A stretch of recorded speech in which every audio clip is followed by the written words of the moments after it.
Hello les amis, bonjour, bienvenue dans mes unboxings. Alors aujourd'hui je vais vous présenter une box qui m'a été offerte par Damien. Voilà, c'était un petit cadeau, je m'y attendais pas, donc ça fait toujours plaisir et ça va rejoindre ma collection.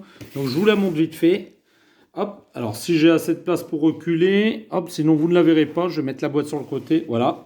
Donc une boîte assez mystérieuse, ça sera une figurine Q-Fig, je vous en ai déjà présenté sur la chaîne. Si vous êtes intéressé par ce genre de figurine, n'hésitez pas à regarder dans la playlist. Je vous montre le dessus de la boîte. Alors c'est marqué les boîtes doivent être ouvertes. C'est bien mystérieux tout ça. Le côté de la boîte, waouh, très très belle, hein. Ça c'est vraiment de la belle boîte. On a juste en dessous propriété de Weyland-Yutani. Donc voilà, donc c'est marrant d'avoir mis le logo de la Weyland-Yutani juste ici. L'autre côté de la boîte, voilà, on aura exactement pareil. Ah non, cette fois on a LV 426. Acheron Colony. Donc ça c'est je pense le second film si je vous dis pas de bêtises. D'ailleurs n'hésitez pas à mettre en commentaire, peut-être j'ai une bêtise. Voilà, à l'arrière un insecte chasseur à bug hunt. Ça reste très mystérieux. Voici les warnings, l'arrière de la boîte. Pour si vous désirez les lire, n'hésitez pas, faites une petite pause et je vous dis bonne lecture. L'arrière de la boîte, voilà, toujours non, je vous ai tout montré. Ça c'était l'arrière, ça c'est les côtés, ça c'est le devant. Le dessous, il n'y aura rien. Voilà, donc on va commencer à l'unboxer. Hop, je vous montre. Alors ça se fait comme ça, un petit scratch. Voilà, donc je suis désolé pour le bruit, c'est vrai que ça peut déranger certains. Oh, c'est bien mystérieux. Oh, c'est beau ça. Très très beau. Alors là, on a le logo pour les 40 ans, que j'aime bien, hein. Bon, après, c'est un peu bizarre d'avoir mis le scratch juste ici, mais pourquoi pas. Voilà. Ici, on a un visuel complet de la figurine. Alors, il n'y a pas de vitrine, on ne peut pas la voir. Il faudra se baser que sur les photos pour ceux qui veulent l'acheter. Après, ici, on a un petit logo Free Hugs, donc câlin gratuit. Voilà, c'est marrant avec un petit facehugger juste au-dessus. Pourquoi pas. Là, ici, on a de nouveau le visuel de la figurine. Voilà. Très très beau, hein, l'ouverture. Ça reste une très belle boîte, hein. Je vous montre tout complet. Voilà, ça reste comme ça.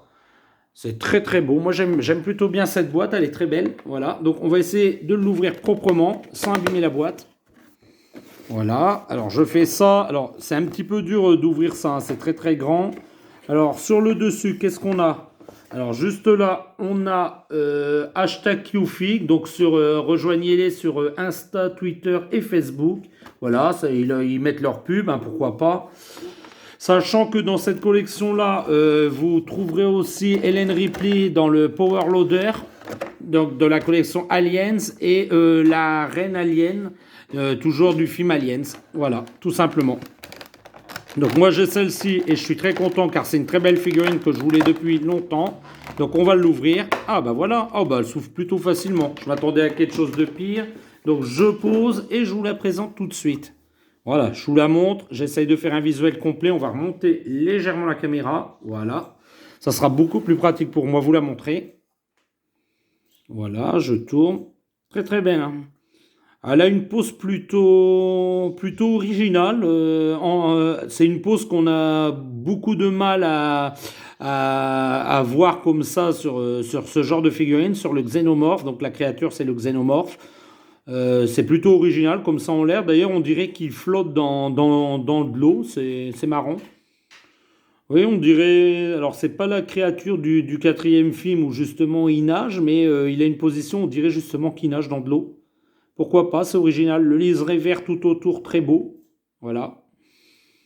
Sachant que les figurines Q-Fig, on peut les mixer, hein. Moi, je vous ai déjà présenté Thor et Hulk dans cette collection, mais pourquoi pas faire combattre Thor contre le Xénomorphe, ou plutôt contre le Xénomorphe contre Hulk. Ça serait plutôt pas mal.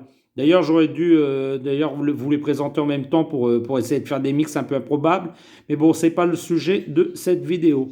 Voilà, je vous montre. Les chaînes sont très très belles, hein, sont très bien faites. C'est super beau, c'est bien peint. On dirait d'aspect, on dirait vraiment du métal. Donc c'est plutôt une réussite, hein. Ça reste une figurine en PVC, mais les parties métalliques font vraiment métallique. La figurine, le xénomorphe très beau, très bien moulé, aucun défaut de moule. C'est plutôt propre, sachant que c'est de la licence Funko, hein, les Q-Fix, pour ceux qui ne le savent pas, c'est des Funko, mais on va dire un petit peu améliorés, avec des poses un peu comme ça en action.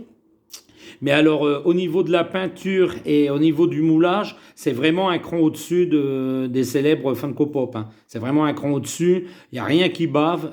Elle est très bien peinte. Regardez, d'ailleurs, ça se voit très bien sur son dôme. Alors, il n'a pas le dôme transparent, mais alors, c'est tellement bien peint qu'on pourrait croire que c'est transparent et qu'on voit au travers. Alors qu'en fait, pas du tout. C'est un dôme classique qu'ils ont peint avec un effet de transparence comme ça. C'est très, très beau. Très, très beau. Pareil, la bave.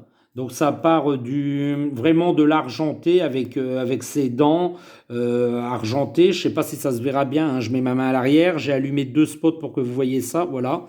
Ça part vraiment de l'argenté jusqu'à partir sur une espèce de bleuté comme ça qui descend tout en bas. Et enfin, le bas représente sûrement la grille d'un vaisseau. Alors je vais avancer le Nostromo, vu que c'est la créature du premier film. Je vais dire que ça part vraiment sur les grilles du Nostromo. Mais c'est très très beau comme ça, accroché aux chaînes. C'est vraiment ingénieux de la part de Q-Fix d'avoir fait comme ça. C'est vraiment une très très belle figurine qui rejoindra ma collection. Et je suis très content de la posséder. Voilà, c'est très très beau. Même la queue, elle est plutôt bien moulée, plutôt bien peinte. Non, c'est plutôt bien. Elle est vraiment très originale. Alors, je sais pas vraiment comment la mettre pour la collection. Je pense comme ça, mais on peut tout aussi bien la voir comme ça.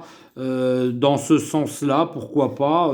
Enfin, moi, voilà, pour moi, l'intérêt de la figurine, c'est vraiment le visage de la créature. Et je pense l'exposer comme ça dans la collection. Voilà, voilà, je vais vous remontrer vite fait la tête de la créature. On voit très bien sa double mâchoire. Bien sûr, c'est une figurine qui ne sera pas articulée, donc vous ne pourrez pas sortir la double mâchoire qui se trouve à l'intérieur de sa gueule. Mais on la voit très très bien, hein. Ça a été plutôt bien fait. Plutôt très très bon sculpteur. Celui qui a réalisé cette sculpture de cette figurine, il a fait un très très bon travail. Et franchement, c'est un très bon système. Donc, elle tient vraiment en équilibre sur la chaîne et un peu aussi sur la bave de la créature. Voilà, voilà, les petits amis. Je vous ai présenté ça en toute simplicité. Si vous avez aimé cette vidéo, ben, n'hésitez pas. Un petit pouce en l'air. N'hésitez pas non plus à vous abonner si ce n'est pas encore fait, à activer la cloche des notifications. Et puis si vous avez un commentaire à ajouter pour parler de cette figurine, si vous avez des questions éventuelles, ben, n'hésitez pas. L'espace commentaire, ben, c'est fait justement pour ça. Et moi, je réponds à tous mes commentaires que je reçois. Voilà les petits amis, je vais arrêter là. J'ai assez parlé. Et puis je vais vous dire à très bientôt. Au revoir dans les prochains unboxings de Fred. Au revoir les petits amis.